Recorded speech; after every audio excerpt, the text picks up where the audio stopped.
नारायण नारायण नारायण। श्री कृष्णा श्री कृष्णा श्री कृष्णा, यह हमारा समझदारी का विभाग है। 25 अक्टूबर। मया तत्मिदं सर्वं जगद्व्यक्त मूर्तिना मुस्तानि सर्वभूतानि।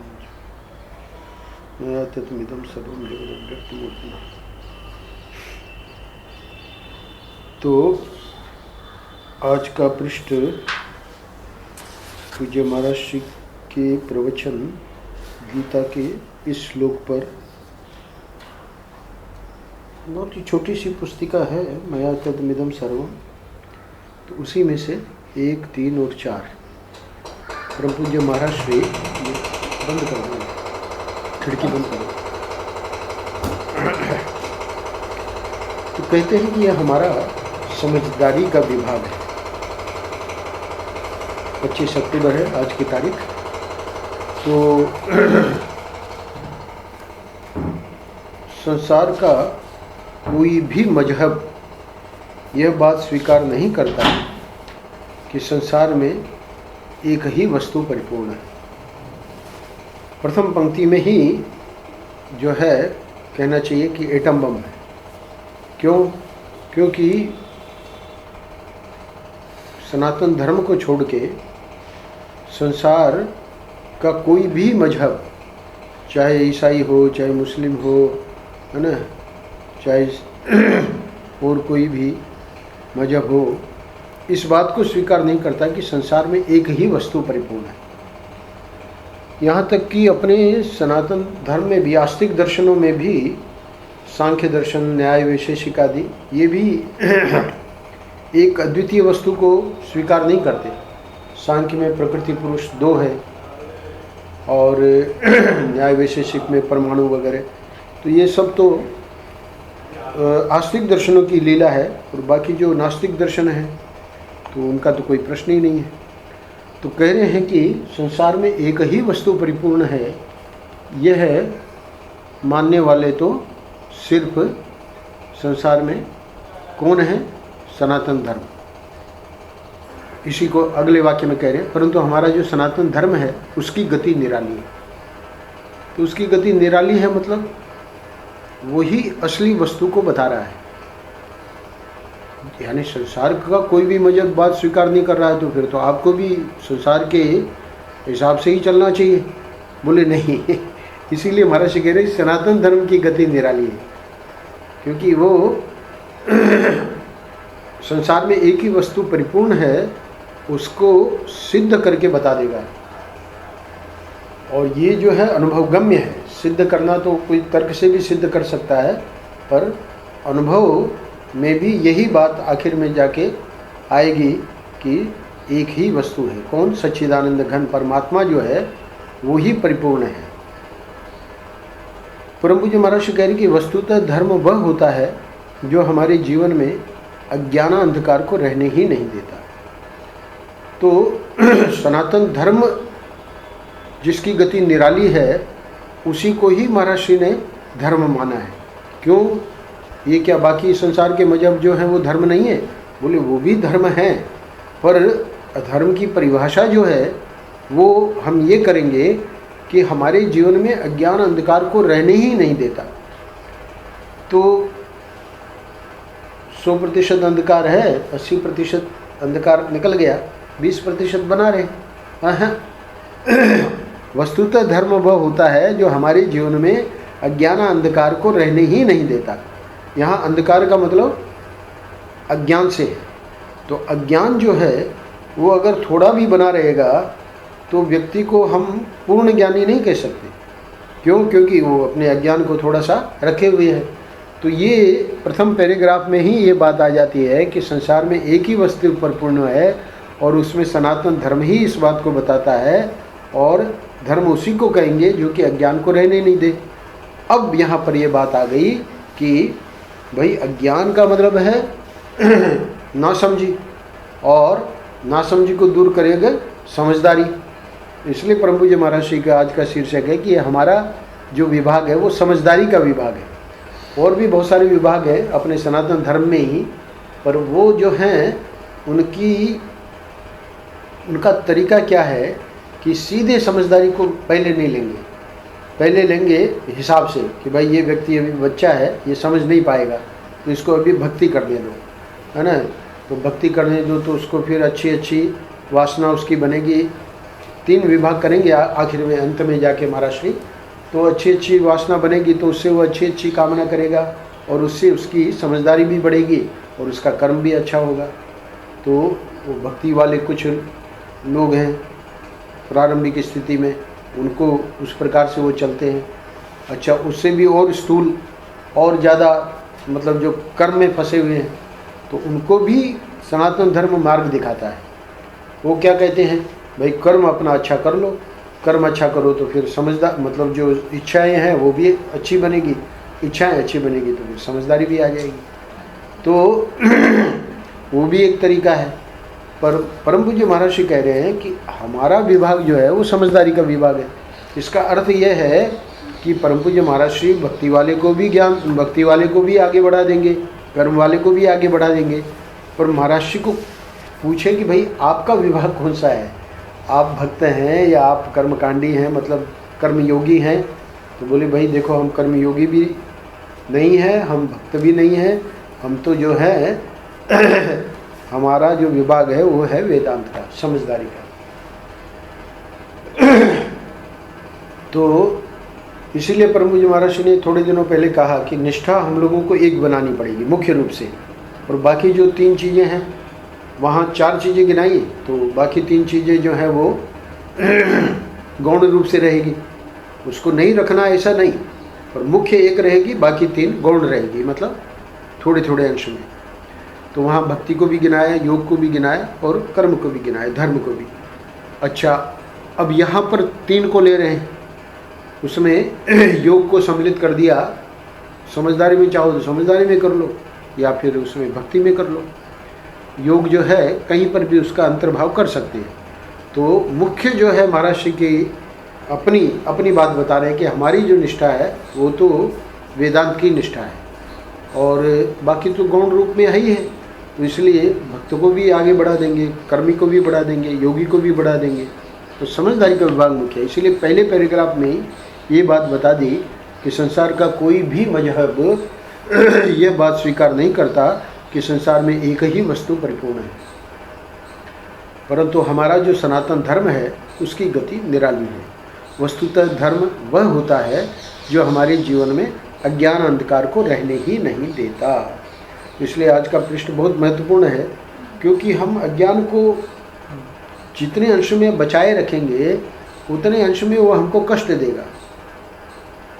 अभी अभी जो चर्चा चल रही थी, तो देखते हैं कैसे वो राग जो है अपना साम्राज्य पहले से ही उसका बना हुआ है, और व्यक्ति जो है उसको समझ में नहीं आता है कि है ना कि हम कहाँ फंस रहे हैं।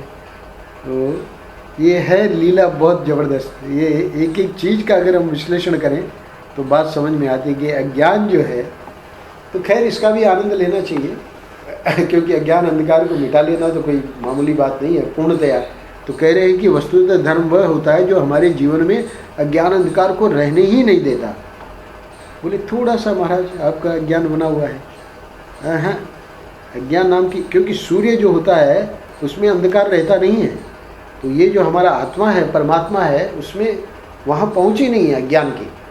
वो समझदारी का विभाग जो है वो परमात्मा का जो स्वरूप है और मेरा स्वरूप है, गुरु बताते हैं कि वो एक ही है, ये 2 नहीं है, अभिन्न है। 6ठी श्रेणी ईश्वर दर्शन की जो 6ठी श्रेणी है, आवरण भंग, है ना। भगवान खुद कहते हैं कि तुम और हम अभिन्न हैं, तुम हमारे हो, हम तुम्हारे हैं, है ना। यहाँ तक तो 5वीं श्रेणी में चले गए, पर 6ठी श्रेणी में क्या है कि भगवान ने कह दिया कि हम और तुम अभिन्न हैं, यानी हमारे में तुम्हारे में अब कोई फर्क नहीं है। ये जाके यहाँ जाके अज्ञान अंधकार का बिल्कुल कोई लेश भी नहीं है। जैसे सूर्य में कहीं कोई अंधकार की नाम की चीज़ रह ही नहीं सकती, संभव ही नहीं है, वैसे ही परमात्मा जब हमारा स्वरूप हो गया तो फिर उसमें फिर अज्ञान की कहाँ बात आई। तो यह जो श्री कृष्ण है, इनमें आपने ईश्वरत्व का आधान किया है कि नहीं? अरे जहाँ देखो भाई ईश्वर को मिलाकर देखो। अभी थोड़े दिन पहले बोले, है ना, ईश्वर से, है ना, अपने दिल में ईश्वर को भर लो, सारी दुनिया में ईश्वर है 22 अक्टूबर। तो इसी को फिर कह रहे हैं, अरे जहाँ देखो भाई ईश्वर को मिलाकर देखो, जो चीज़ देखो उसमें ईश्वर को भर दो और फिर देखो। तो बोले कि अभी जो है हम ईश्वर को बिना भरे देख रहे हैं और आप कह रहे हैं ईश्वर को भर के देखो, तो उसमें फ़र्क क्या पड़ेगा? तो कह रहे हैं देखो आपका आनंद कैसे बढ़ जाता है। तो आनंद को बढ़ाना है तब तो ये करो। और बोले भाई आनंद भी थोड़ा बीच बीच में और थोड़ा थोड़ा दुख भी चलता रहे, कोई बात नहीं, तो फिर तो कोई सत्संग की ज़रूरत नहीं है, फिर तो अपना काम है ना। वैसे तो पूरे, हाँ जी, दो डबल डबल। वो साहिब सिंह भी आया है, फ़ोन नहीं किया क्या उसने? क्यों लाखन सुन नहीं रहा हमारी बात? लाखन क्या साहिब सिंह ने फ़ोन नहीं किया क्या? अच्छा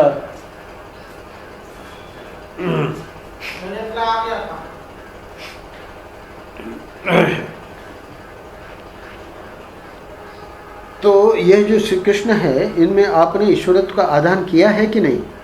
अरे जहाँ देखो भाई ईश्वर को मिलाकर देखो, जो चीज़ देखो उसमें ईश्वर को भर दो और फिर देखो, देखो आपका आनंद कैसे बढ़ जाता है। एक बच्चा देखता है कंगन तो उसकी चमक को देखकर वह खुश होता है। तो आप बच्चे की तरह श्री कृष्ण की शक्ल सूरत मत देखिए, उसमें जो सच्चिदानंद घन तत्व जो आकृति धारण कर प्रकट हुआ है उस तत्व को देखिए, तब देखो कितना आनंद आता है। यही इसकी महिमा है। तो आनंद को अगर बढ़ाना है, महाराज जी कह रहे हैं, है ना, तब तो ये हम जो कह रहे हैं वैसे करके देखो।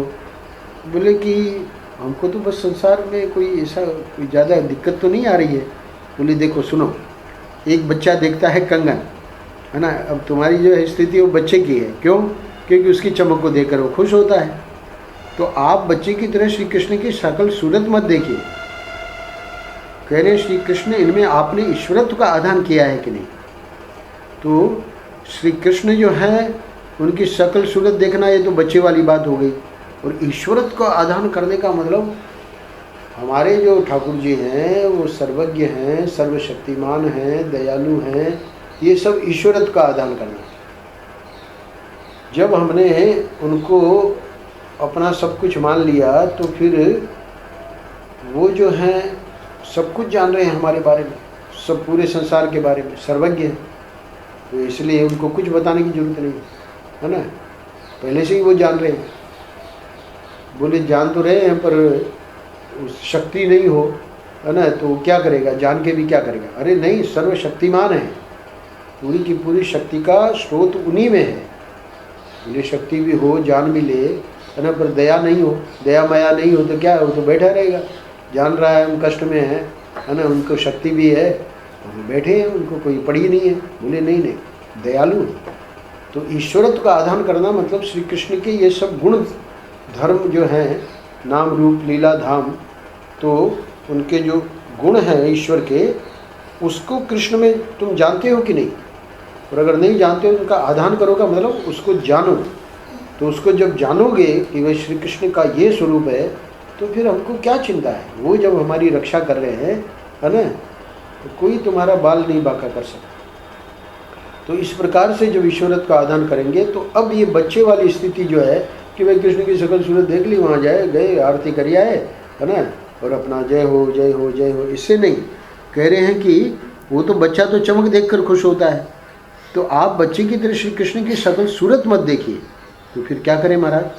ये समझदारी के विभाग में क्या करना पड़ता है उसको बता रहे हैं। उसमें जो सच्चिदानंद घन तत्व जो आकृति धारण कर प्रकट हुआ है उस तत्व को देखिए। वो जो तत्व है वो सत्य है, चित्त है और आनंद है, और घन है मतलब अद्वितीय है, उसके अतिरिक्त कुछ है ही नहीं। उसी को प्रथम वाक्य में कहा था, संसार में एक ही वस्तु परिपूर्ण है, यानी कृष्ण के अतिरिक्त तो और कुछ है ही नहीं। इसलिए मनु ने कहा कि कृष्ण को केंद्र में रखो। हम लोग वो केंद्र में भूल जाते हैं, तो भूल जाते हैं उतने, तभी जैसे ही भूले वैसे ही कष्ट आ गया, है ना। दुख तो वहाँ बस उसको छिद्र चाहिए कि ये भूले और हम अंदर घुसें, और भूले तो हम भूले ही पड़े हैं, तो प्राय भूले हुए पड़े हैं तो घुस जाता है दुख। पर जब इसको हम ध्यान रखेंगे, किसको, सिर्फ शकल सूरत मत देखिए, महाराज कह रहे हैं श्री कृष्ण के जो सच्चिदानंद घन स्वरूप है उनका, तो वो सच्चिदानंद घन तत्व ही तो आकृति धारण कर, मैं बताता हूँ जल की, कि जल ही तो वो लहर बनी हुई है, तो इसलिए हम तो बस वो लहरों का वो आनंद देख रहे हैं, पर लहर जो है वो बेचारी स्वयं दुखी बनी पड़ी है कि मैं मर जाऊंगी, मैं मिट जाऊंगी। तो नहीं, लहर जो है उसको दुखी होने की जरूरत नहीं है। हमारे शंकराचार्य जी एक दूसरा दृष्टांत देते हैं, बोले पानी को ही प्यास लग जाए तो फिर पानी की प्यास को कौन मिटाएगा। तो वहाँ पर पानी को उपदेश देना पड़ेगा कि भैया है ना, तुम्हारा जो स्वरूप है वहाँ प्यास लग ही नहीं सकती है ना। तो ऐसे ऐसे दृष्टांत महापुरुष देते हैं। तो कह रहे हैं सच्चिदानंद घन तत्व, उसमें आनंद शब्द तो आया ही हुआ है, तो आनंद को बढ़ाने का यही तरीका है कि उसका सच्चिदानंद घन तत्व जो है वो जब आकृति धारण करके प्रकट हुआ है तो कैसी भी आकृति ले, है ना, कहीं पे बड़ा भयावना लग रहा है तो भयावना का महाराज कह रहे हैं जैसे चित्रशाला में हम जाते हैं और वहाँ उसका आनंद लेते हैं कि भाई भयावना हुआ तो क्या हुआ, अरे कितनी बढ़िया है पेंटिंग है ना। पिक्चर देखने जाते हैं, बहुत उसमें इस प्रकार के दृश्य आते हैं, रोना पड़ता है उसमें, पर उसमें भी निकलते हैं तो बड़ा बहुत अच्छी एक्टिंग करी, बहुत बढ़िया। तो इसलिए महाराज कह रहे हैं कि उसके अतिरिक्त कुछ है ही नहीं, तो इसलिए कहीं कोई दुख करने का तो कारण ही नहीं है। ये जो है वाक्य वो इस बात को समझाएगा कि समझदारी के विभाग में क्या बात आती है कि सच्चिदानंद घन तत्व जो आकृति धारण कर प्रकट हुआ है उस तत्व पे हमारी नज़र रहनी चाहिए। तो मोनू जो कहता है कि कृष्ण पे नज़र रखो, तो इसका मतलब उसकी शकल सूरत से नहीं है, ये जो सच्चिदानंद घन तत्व है। इसलिए शुरू में कह दिया कि श्री कृष्ण में ईश्वरत्व का आधान किया है कि नहीं, तो ईश्वरत्व का आधान यही है कि उसको सच्चिदानंद घन तत्व रूप से समझा है कि नहीं। अगर उसे तत्व रूप से समझा है तो महाराज करे तब देखो कितना आनंद आता है, यही इसकी महिमा है। तो अभी इसको महाराज ने यहाँ संक्षेप में रख दिया। अब परम पूज्य महाराज कह रहे हैं कि देखो हम आपकी समझ में ईश्वरता को भरना चाहते हैं, ये बात आप नहीं भूलना। तो महाराज हमारी समझ में तो सब ठीक ठाक है, उसमें ईश्वरता को आप अलग से क्यों भरना चाहते हैं। तो महाराज कह रहे हैं कि हमारा विभाग ही केवल समझ शुद्ध करने का है। ईश्वरता को जो हम आपकी समझ में भरना चाहते हैं तो उसका कारण ये है कि समझ इस समय हम लोगों की गड़बड़ है। समझ में ये अज्ञान क्या है, ये जो संसार भरा हुआ है हमारी समझ में, यही अज्ञान है और यही अंधकार है। तो वो अज्ञान अंधकार को रहने नहीं देगा कौन, ये जो सनातन धर्म है जो हमारे जीवन में अज्ञान अंधकार को रहने ही नहीं देता। तो इसलिए प्रभु जी महाराज कह रहे हैं कि जितना आप आनंद रस रत्नाकर से सत्संग करोगे या महाराज का जो भी कोई ग्रंथ पढ़ोगे, आनंद रस रत्नाकर का तो इसलिए नाम ले लेता हूँ कि भाई लोग इसको कम से कम एक पृष्ठ अगर नियम से पढ़ रहे हैं तो देखेंगे कि पूरा महाराज जहाँ जहाँ समझा रखे हैं यही काम कर रहे हैं, हमारी समझ में ईश्वर को भर रहे हैं। तो ये ईश्वर का भरना तो बहुत बढ़िया हो गया है ना। समझो 25 अक्टूबर चल रही है तो ये 10वां महीना पूरा होने जा रहा है, तो 10 महीने में अगर 30 दिन भी लगावें तो 300 दिन से भर रहे हैं। हम लोग तो 3-4 साल से कर रहे हैं, पर समझो कि जिसने 2015 से भी शुरू किया है तो 300 दिन इस साल के 2015 के समझो 300 दिन पूरे होने जा रहे हैं। तो महाराज जी ने प्रत्येक पृष्ठ में प्राय हमारी समझ में ईश्वर को भरा। तो जब महाराज जी भरेंगे तो वहाँ अंदर जो कूड़ा है वो निकलेगा, तभी तो घुसेगा ईश्वर। तो कूड़े को निकलना ही पड़ेगा, तभी तो समझदारी घुसती है। तो इसलिए प्रभु जी महाराज जी कह रहे हैं कि देखो हम आपकी समझ में ईश्वरता को भरना चाहते हैं, ये बात आप नहीं भूलना। तो इसकी जब हमारी तैयारी रहेगी तो फिर वो जो अज्ञान अंधकार है वो अपने आप धीरे धीरे खिसकने लगे। वो क्योंकि कहेगा भाई ये जो ईश्वर, क्योंकि प्रकाश के सामने अंधकार टिक नहीं सकता, तो इसलिए वो अज्ञान जो है, अब कोई कहेगा भाई गोपालगढ़ में ये लोग जा रहे हैं 3-4 साल से और अभी उनमें अज्ञान बना हुआ है, हम उसको थोड़ी मानेंगे। क्योंकि जो इतना महाराज ने भरा है तो अज्ञान टिकेगा कहाँ, अज्ञान के लिए जगह नहीं है टिकने के लिए। तो इसलिए परम पूज्य महाराज श्री बहुत करुणा करके कह रहे हैं, ये देखिए गुरु की करुणा कि आपकी समझ में हम ईश्वरता को भरना चाहते हैं, ये बात आप नहीं भूलना। तो हम कैसे भूलेंगे, हम तो जाते हैं वहाँ और प्रतिदिन है ना, जितना समझ में आता है ना, गुरु की कृपा से, ठाकुर बिहार जी की कृपा से हम लोग उसको है ना समझ कर और अपने जीवन में उतार रहे हैं। तब महाराज श्री अब खुश हो गए इस बात को सुन के कि अगर उतार रहे हो तो ठीक है, फिर हमारा विभाग ही केवल समझ शुद्ध करने का है। जब समझ शुद्ध होगी तब वासना शुद्ध होगी। तो ये जब समझ हमारी शुद्ध हो रही है तो उसमें अब क्या हो रहा है कि वो जो ये वासना जो है श्याम जी, ये पीछा नहीं छोड़ती, क्योंकि ये उसको कहते हैं अनादि जन्मों से ये वासना जो है वो चल रही है। तो वो वासना जो है वो समझ तो शुद्ध हो रही है, और वासना जो अशुद्ध पड़ी हुई है वो कैसे शुद्ध होगी? बोले नहीं, उसकी चिंता मत करो। जब समझ शुद्ध होगी तो वासना ऑटोमेटिक शुद्ध होगी। कैसे महाराज? जिसको आप ठीक समझेंगे उसको चाहेंगे। भाई सीधी बात है, जब समझ शुद्ध हो गई तो हम ठीक किसको समझ रहे हैं? ठीक वही है जो हमारा विवेक कह रहा है। वासना तो कुछ और ही कह रही है। वासना किसके ऊपर है? हमको उससे बहुत राग था या राग है, तो ये वासना है। और समझ क्या कह रही है? विवेक क्या कह रहा है कि भाई ये राग भी गलत है, द्वेष भी गलत है ना, समत्व में रहो। अभी 2-3 दिन पहले आया समता, तो समत्व में जो रहेगा तो वो राग में भी नहीं फंसेगा, द्वेष में भी नहीं फंसेगा, है ना। वो तो अपने को बैलेंस रखेगा। तो बैलेंस रखेगा तो ये महाराज जी कह रहे हैं कि जब समझ शुद्ध होगी तो वासना शुद्ध होगी। नई बात समझ में आई तो अगले वाक्य में समझा रहे हैं, जिसको आप ठीक समझेंगे उसको चाहेंगे। तो विवेक अब काम कर रहा है ना। पहले तो वासना ही काम कर रही थी, और वासना से हम जिसको ठीक समझते थे वो कर लेते थे। अब ये जो समझ आ गई ना, तो समझ क्या करती है कि वासना को कंट्रोल करती है, वासना को अपनी मनमानी नहीं करने देती। क्यों? क्योंकि वो कहती है, समझ कहती है कि भाई ये तुम्हारा ठीक नहीं है, ये जो राग है वो तुमको दुखी बनाएगा, है ना, ये जो तुम्हारा द्वेष है वो तो तुमको जला ही रहा है। तो ये जो समझ है वो फिर जो हम ठीक समझेंगे वही हम करेंगे। तो इसलिए कह रहे हैं कि जिसको आप ठीक समझेंगे उसको चाहेंगे। अब तक तो हम जो वासना कह रही थी उसको चाह रहे थे, अब एक नई चीज़ आ गई।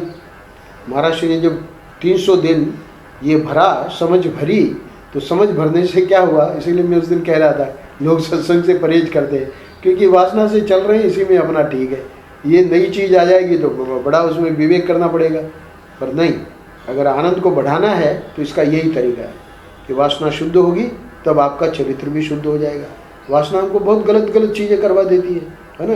यहाँ तक कि चरित्र के ऊपर तो साधक को बहुत ध्यान देना चाहिए। तो काम वासना ऐसी है कि वो चरित्र भी गड़बड़ा जाता है व्यक्ति का, है ना, गलत काम कर लेता है। तो चरित्र जो है, कैरेक्टर जो है, उसके ऊपर बहुत जोर है। तो समझ की शुद्धि ही अंतःकरण की वासनाओं को कायदे में ले आती है। और मुझे महाराज जी ये कहना चाह रहे हैं कि भाई, महाराज जी कहते हैं हमारा समझदारी का विभाग है, तो व्यक्ति कहे कि नहीं नहीं हमारा तो भाई वो जो है दूसरा वाला विभाग है, हम जो है अच्छे अच्छे काम कर रहे हैं और धीरे धीरे हमारी समझ बढ़ जाएगी और समझ काम भी अच्छे होने लगेंगे। बोले वो तो ठीक है, वो भी तरीका है, उसके लिए मना नहीं कर रहे हैं। और महाराज जी अपने विभाग की बात कर रहे हैं कि समझदारी के विभाग की महिमा क्या है, उसी को समझा रहे हैं कि समझ की शुद्धि ही अंतःकरण की वासनाओं को कायदे में ले आती है। तो अंतःकरण की वासनाओं में ही तो अशुद्धि पड़ी है, तो वो जब कायदे में आ जाएगी तो अशुद्धि निकल गई और शुद्ध हो गई वासना। और कायदे में आई हुई जो वासनाएं हैं वे हमारे आचरण को शुद्ध कर देती है। तो अब जब वासना ही कायदे में आ गई तो फिर चरित्र का गड़बड़ाने का प्रश्न ही नहीं है, क्योंकि उसको व्यक्ति को पता है मैं धार्मिक व्यक्ति हूँ, है ना, मेरे लिए। और वो व्यक्ति जो है, श्याम जी ने देखा वहाँ ठेले पर, इधर तो कह रहे हैं कि हम फलाहारी हैं और इधर जो है पकौड़ा वकौड़ा क्या खा रहे थे। तो श्याम जी को लगा कि कितना मतलब दम्भ है। हमने पूछा वो महात्मा को, उसने बताया कि ऐसे ऐसे हमारे गुरुजी थे साथ में, तो उनके हम आग्रह को नहीं टाल सकते, है ना। उन्होंने आग्रह किया कि नहीं आज हमारे कहने से ले लो। इसलिए हम पा रहे थे। तो कहने का मतलब यह है कि वासना अगर हमारी ठीक हो गई तो गुरु आज्ञा से कोई ऐसे काम करना भी पड़ा, पर वो व्यक्ति अपने अनायास जैसे कभी चलो आ गई पकौड़ा खा ले, ऐसा नहीं होगा। क्यों? क्योंकि आचरण शुद्ध हो जाएगा, प्रश्न ही नहीं है। वहाँ ठेले पर खड़े होके खा रहे हैं, अब गुरु ऐसे मतलब बहुत उदार हैं, वो बात अलग है। तो कहने का मतलब आचरण उसका शुद्ध होगा ही होगा। सामान्य व्यक्ति भी देखता है कि भाई ये महात्मा होकर ऐसे ऐसे कैसे खा रहे हैं, नहीं उसमें इसीलिए हमको लगा कि कोई ना कोई कारण होगा। अगर श्याम जी ने देखा है तो ऐसा हो नहीं सकता। तो उन्होंने पूछा तो पता लग गया। तो हमको दूसरे पे इसीलिए प्रभु जी महाराज के यहाँ दो प्रश्न मैंने लिए हैं इसी पुस्तक में। हमारा भाव शुद्ध होना चाहिए, अपने भाव में कभी अशुद्धि नहीं आनी चाहिए। तो कब आएगी? जब हमारी समझदारी शुद्ध हो जाएगी। समझदारी शुद्ध होने का मतलब कि भाई हम क्यों अपनी ओर से ऐसा सोचें कि भाई वो महात्मा होकर झूठ बोलता है। तभी तो महाराज को कहना पड़ा ना कि तुम हमको महात्मा मानते ही क्यों? अरे किसने कहा कि तुम हमको महात्मा? तो एक और तो हम महात्मा मान भी रहे हैं, दूसरी ओर हम ये भी कह रहे हैं कि भाई महात्मा हो गए, आचरण उनका गलत है।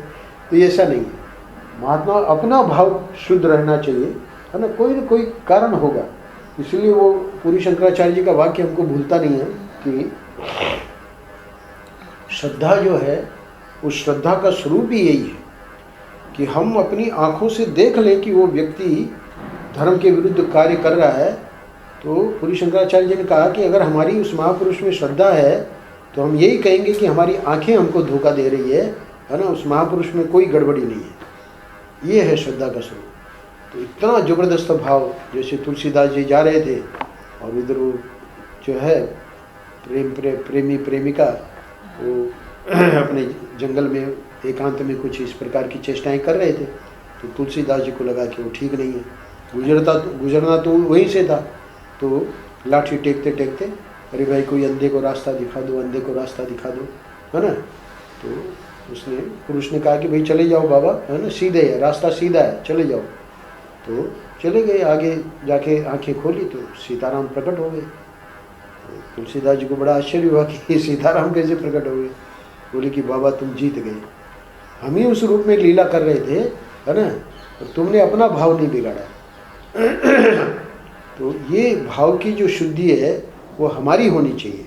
बाकी ठाकुर जी क्या क्या लीला किस किस रूप में कर रहे हैं वो थोड़ी हम समझ पाएंगे। तो इसलिए यहाँ पर परम जी महाराज कह रहे हैं कि समझदारी अगर आ जाए तो एक ही वाक्य काफ़ी है। संसार में एक ही वस्तु परिपूर्ण है, कृष्ण ही सब रूप में है। तो कृष्ण ही जब सब रूप में है तो हमको क्या क्या दिक्कत है? क्यों हम किसी को दुष्ट कहें, किसी को, है ना, ये बड़ा अच्छा है? बड़ी कृष्ण ही उस रूप में है, कृष्ण ही इस रूप में है, बात खत्म हुई। अपने हृदय की समता बनी रहेगी। तो ये समझदारी जो है वो वासना को कायदे में लाएगी, वासना कायदे में आ जाएगी तो आचरण अपने आप शुद्ध हो जाएगा।